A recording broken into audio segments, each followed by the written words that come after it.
You know how everyone was doing this ins and outs list in the beginning of 2024? I didn't jump on the trend back then. And not because I'm against trends or anything, I wasn't creating as much content back then. And I just thought, you know what? Let's keep this going for 2025. And what better time than, Vlogmas and the holidays to do a video like this? This is my take as a personal brand, a content creator. So it's the way I want to be perceived, do my work, show up online next year. So some of these might be super specific, but I do think most of them will inspire you. You can, replicate it, duplicate it to your list, or you can simply get inspired and make your own list. We are going to start with what's in for 2025 for me. In 2025, I'm treating my brand like client work. This is a conversation that I've been having with some of my freelance friends, and we keep coming back to the same point that the freelancers we admire the most successful freelancers out there, they got to that point by marketing themselves. I've come to realize that I've been letting my brand take a back seat to everything else. I don't treat it with the same respect, I guess, to be quite honest, as I do my clients. And as a freelancer, as a content creator, as someone who is a solo entrepreneur,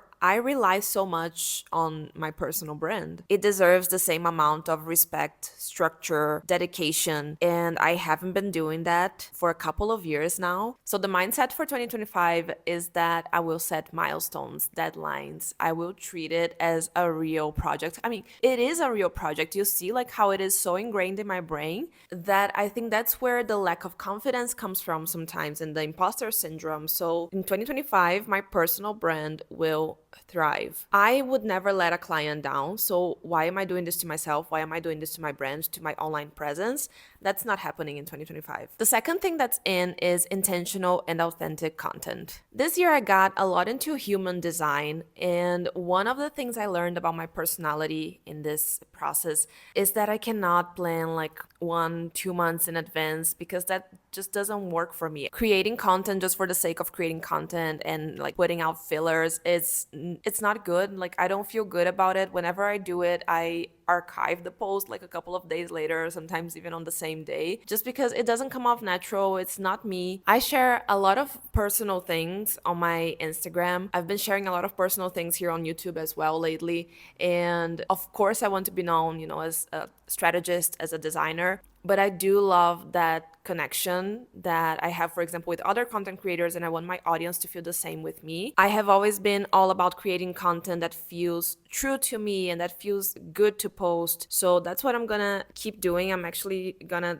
double down on that. I'm not gonna jump on trends just because it's a trend. I'm not gonna put out content that I created in a hurry or because I didn't know what to post. I'm going to be super intentional about what I'm sharing. I feel like that's not a huge shift from the content I've been creating this year. I think I was super intentional and super authentic this year with my content, but I mean, I'm just going to have that in the back of my mind all the time whenever I create a piece of content. Authenticity and intentionality need to be like the first goal. Another thing that's it's been for a couple of months, working with my cycle. I've been tracking my cycle for years now, but it wasn't until like a couple of months ago that I started to notice the patterns in my work as well. So I know now not to schedule something creative or that requires a lot of energy in the beginning of my period, for example, or the like few days before my period. And I know that I am super creative and I'm bursting with ideas right after. Being a freelancer gives me that flexibility to organize my calendar for the whole month according to my own productivity, to what I know works for me. And this pattern that I noticed, it just makes so much sense. And I think before I would get so frustrated when I couldn't be as creative as I know that I can be. And looking back, I was maybe on my period or I was about to get it. So working with my cycle is a huge one, and it's something that it's already on my calendar. By the way, this is not sponsored, but there's this app called Structured. I used it for the longest time before I discovered Todoist, and now they have this integration with Apple Health. I want to say, I don't know if they do have the integration with Apple Health, or maybe they just ask you this information when you register, but they show now like in which phase of your cycle you are, so you can kind of plan your day according to that, and I love that so much. You know what's really it should have been in 2024 for me, is having a solid strategy. Consistency and execution matter so much more than just reinventing the wheel from time to time. And things do not have to be complicated. And I feel like I complicate my life so much because I've said this before 1,000 times. I'm the type of person who gets caught up in the planning. I plan time and time again. And then when I apply it, it kind of becomes boring because the most exciting part of it was planning. But sometimes that's what business is. Sometimes business is boring and it's fine. When you're growing something, when you're in that stage of seeing if a strategy works, it's going to be boring most likely. Of course, you can find ways to make it fun, and I'm gonna find ways to make it fun for myself. So I just want to have that strategy that's super easy on me, that it's is solid, and that of course I'm gonna have to reassess and tweak it maybe every quarter. There's a foundation there that I don't need to overthink. I do know that one of the reasons why I didn't grow as much in the past 12 months is because I kept changing my messaging, and how I presented myself online. And I think it was a good thing because I learned a lot, and I think I was experimenting with my online persona, I guess, with the sides of me that I wanted to show online. But now that I'm very clear on that, it's time to just see things through and be patient. And I think connected to that is just that accepting that building a business, building a brand can be boring, will be boring at some point.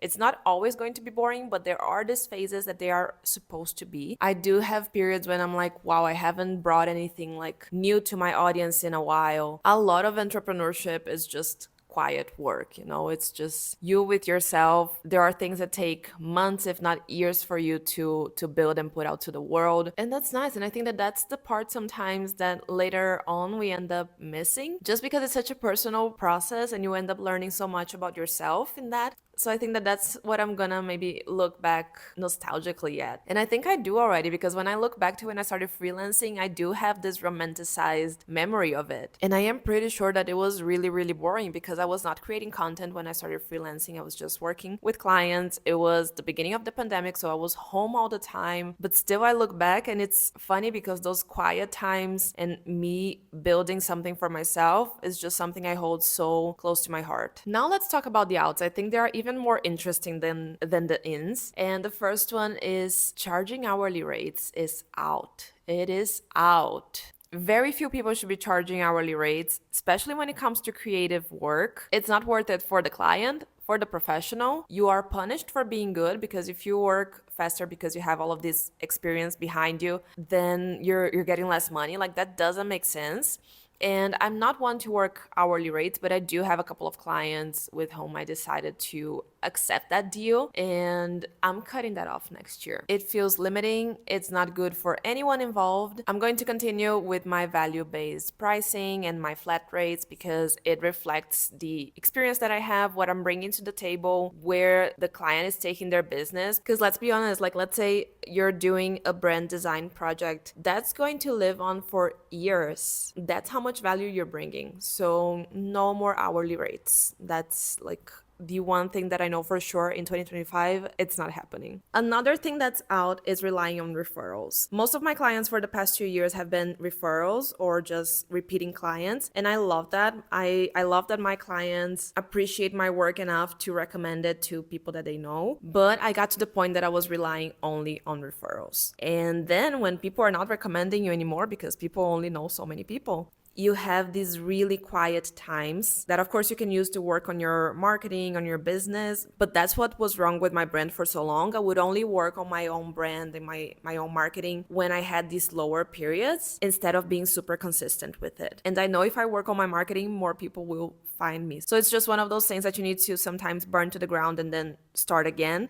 And there's no better time than the beginning of a new year. Buying stuff I don't need as an excuse that I'm gonna use it for work is completely out. That's another thing on my list. If I tell you how many tripods I own, how many gimbals, how many mice, yeah, mice, I think, keyboards, accessories that are still brand new because I just don't need all that stuff. Apps, courses, sometimes you just have to do the thing and that's how you're going to learn. And sometimes what you have is what you're going to use for the longest time. So next year, I need to make a promise to myself The only thing that I can buy is a new MacBook because I really need it. But even that, I'm only gonna buy if I reach a certain revenue. So that's the only thing that I see myself buying in 2025 for work. There's nothing else that I really need. There are a bunch of things I want, nothing that I need. Another thing that's out, and that's just so typically me, is ghosting my platforms when I'm unmotivated. And this one is really tough because I do believe that content is energy and that if I'm not feeling good, it shows. But consistency does not mean always being at 100%. It's completely fine if I show up with a simpler post. And I think it's also so important to share when you're struggling with something, when something is not going right, because in this era of the highlight reels, it's so easy to feel like you're the only one that has,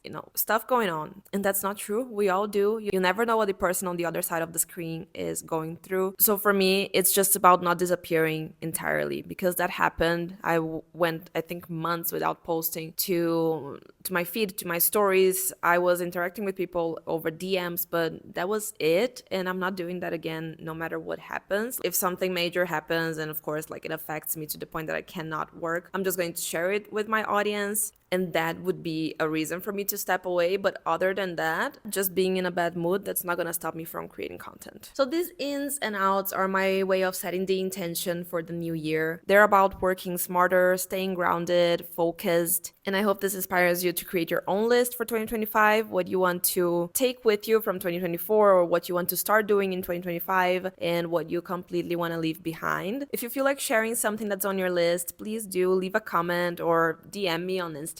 I'd love to keep this conversation going. If there was something in this video that resonated with you or something that maybe you completely disagree with, let's also talk about that. It's always so fun to have these interactions where we actually get to exchange opinions and ideas. Now I'm gonna make my list super visible. I'm gonna add it to my little Notion dashboard with my goals for 2025, and I want to look at them every single day so I don't forget what I'm working towards. Thank you so much for spending this time with me, and I'll see you in the next video.